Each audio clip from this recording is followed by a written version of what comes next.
வணக்கம். ஓபிஎஸோட ஆதரவாளர்கள் எல்லாம் நாளைக்கு வந்து திமுகவில் இணைய போகிறாங்க அப்படின்னு சொன்னால், ஓபிஎஸ்ஸில் ஒரு குறிப்பிட்ட ஒரு பகுதியினர் மட்டும்தான் திமுகவில் சேர போகிறாங்க. மீதி எல்லாம் திரும்பவும் அதிமுகவில் இணைய போகிறாங்க அப்படிங்கிற மாதிரி இருக்குது. நிறைய பேர் இணைஞ்சிக்கிட்டும் இருக்கிறாங்க. முன்னாள் முதலமைச்சர் 3 முறை முதலமைச்சராக இருந்தவர் திடீர்னு வந்து அதிமுகவில் தங்களுக்கான ஒரு ஏற்பாடுகளை பண்ணி தருவார், அதிமுகவில் திரும்ப இணைவார், ஒருங்கிணைந்த அதிமுக உருவாகும் அப்படிங்கிற ஒரு நம்பிக்கையை தொண்டர்கள் மத்தியில் ஏற்படுத்திட்டு திடீர்னு பார்த்திங்கன்னா யாருமே எதிர்பார்க்காத சூழ்நிலையில் திமுக சைடு போயிட்டார். திமுக சைடு போனது அவருடைய விருப்பம், அவருடைய இஷ்டம், அவருடைய அரசியலுக்காக அவர் போயிருக்கலாம். ஆனால் அவர் ஆதரித்த தொண்டர்கள் அப்படின்னு சொல்லியிருக்கிறாங்கல்ல, அவங்க எல்லாருமே போகணுன்னு அவசியமே கிடையாது.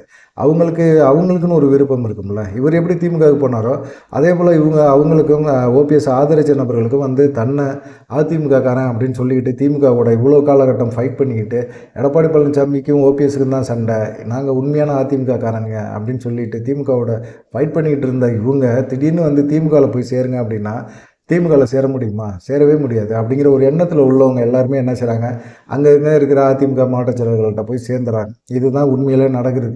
சரி, இதுக்கப்புறமா ஓபிஎஸ் ஏன் மதுரையை தேர்ந்தெடுத்தார் அப்படிங்கிற ஒரு விஷயத்தையும் பார்க்கணும்ல. ஏன்னா அவருக்குன்னு ஆதரவுன்னு சொன்னீங்கன்னா தேனி, திண்டுக்கல் இந்த பகுதியில் தான் மிக முக்கியமான பெரிய அளவில் ஒரு ஆதரவுலாம் இருக்கும். இந்த மாதிரி ஆதரவு இருக்கிற இடத்த விட்டுட்டு இவர் ஏன் மதுரையை போய் தேர்ந்தெடுக்கிறாரு அப்படின்னு பார்த்தீங்கன்னா, கிட்டத்தட்ட ஒரு 18 கிராமம், மண்ணூத்து, சென்றாயபுரம், தேவேந்திரபுரம், கோம்பைத்தோடு, முத்துலாபுரம், வலம்புரி இப்படின்னு சொல்லி ஒரு 18 கிராமத்தை சேர்ந்த ஓபிஎஸ்ஸை ஆதரித்த, ஓபிஎஸ் கூட இருந்த அதிமுக உரிமை மீட்பு தொண்டர்கள் குழுவில் இருந்த முக்கியமான நபர்கள் எல்லாமே அதிமுகவில் போய் இணைஞ்சிட்டாங்க. இப்போ ஓபிஎஸ்க்கு அந்த பகுதியில் செல்வாக்கு அப்படின்னா ஒன்றுமே கிடையாது, 0 தான். ஓபிஎஸ் ஆதரிக்கக்கூடிய நபர்கள் அப்படின்னு சொல்லக்கூடிய நபர்கள் பேர் விட்டு சொல்லலாம், இவங்க தான் ஆதரிக்கிறாங்க, இவங்க திமுக சைடும் போகலாம், அதிமுக சைடும் இருக்கலாம் அப்படின்னு நினைக்கக்கூடிய நபர்கள், உண்மையான விசுவாசிகள் ஓபிஎஸ்ஸுக்காக இருக்கிறவங்க அப்படின்னு கூட பேசிக்கலாம். ஆனால் நிறைய பேருக்கு வந்து திமுகவில் ஓபிஎஸ் இணைஞ்சது வந்து பிடிக்கவே இல்லை. அவருக்கு வந்து என்ன, அவர் வந்து விருப்பப்பட்டு போய் திமுகவில் இணைஞ்சாரா? எடப்பாடி பழனிசாமி கடைசி வரைக்கும் சேர்க்கலை, நம்பின பாஜகவும் ஒன்றும் செய்யலை. ஒருங்கிணைந்த அதிமுக உருவாக்குறதுக்கு சசிகலா, டிடிவி தினகரன் எல்லாம் தனிப்பட்ட முறையில் செயல்படுறாங்க. இப்போ செங்கோட்டையன் போய் தாவேகா சைடு போனார். அதே போல் தாவேகா சைடு போனால் நமக்கான அரசியல் எதிர்காலம் இருக்கா?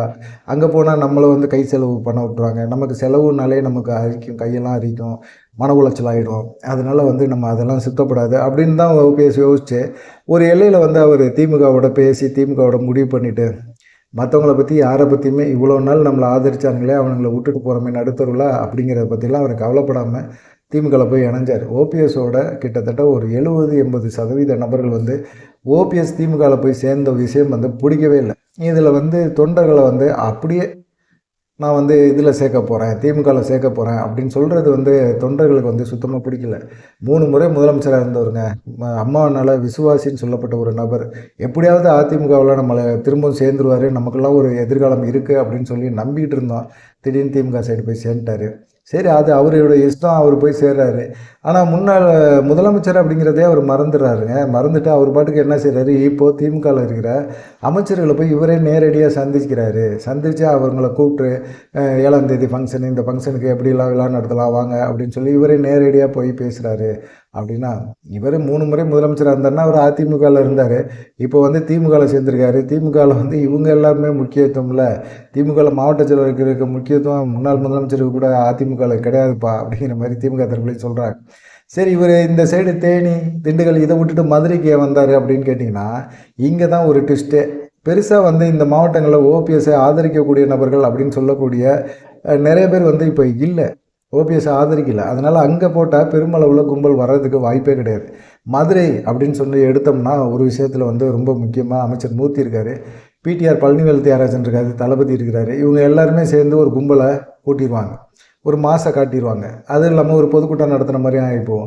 மாசை காட்டிட்டு எடப்பாடி பழனிசாமியை கிளின்னு கிழிச்சிடலாம். 2வது மிக முக்கியமாக பார்க்கப்படுவது திருமங்கலம் உதயகுமார். இது ஓபிஎஸ்க்கு பதிலாக ஒரு பிம்பமாக அதிமுகவோட முகமாக மாற்றணும்னு நினச்ச உதயகுமார், அந்த உதயகுமாரோட முகத்தெரிய கிழிக்கிறதுக்கு இது ஒரு சரியான சந்தர்ப்பம் அப்படின்னு சொல்லி ஓபிஎஸ் நினச்சிருக்கிறாரு. அதனால தான் இந்த இதை கூட்டியிருக்கிறாரு. தேனி, திண்டுக்கல் இந்த மாவட்டங்களில் வந்து அவர் வந்து கண்டிப்பாக இந்த இணைப்பில் நடத்தியிருந்தாருன்னா திமுக எதிர்பார்க்குற அளவுக்கு இவ்வளோ நாளில் கும்பல் கூட்டியிருக்க முடியாது அப்படிங்கிறத ஓபிஎஸ்க்கும் தெரியும். ஓபிஎஸோட ஆதரவாளர்கள் எவ்வளோ இருப்பாங்க அப்படின்னு சொல்லி திமுகவுக்கும் தெரியும். அதனால தான் வந்து இந்த கூட்டம் சொதப்பிடக்கூடாது அப்படின்னு சொல்லிட்டு திமுக அமைச்சர் மூர்த்தி, இவங்க பழனிவேல் தியாகராஜன், தளபதி இவங்க பொறுப்பில் ஒப்படைச்சு ஒரு மாதம் காட்டிருங்க அப்படிங்கிற மாதிரி சொல்லியிருக்காங்க. பார்க்கலாம் நாளைக்கு எப்படி நடக்குது அப்படின்னு சொல்லி.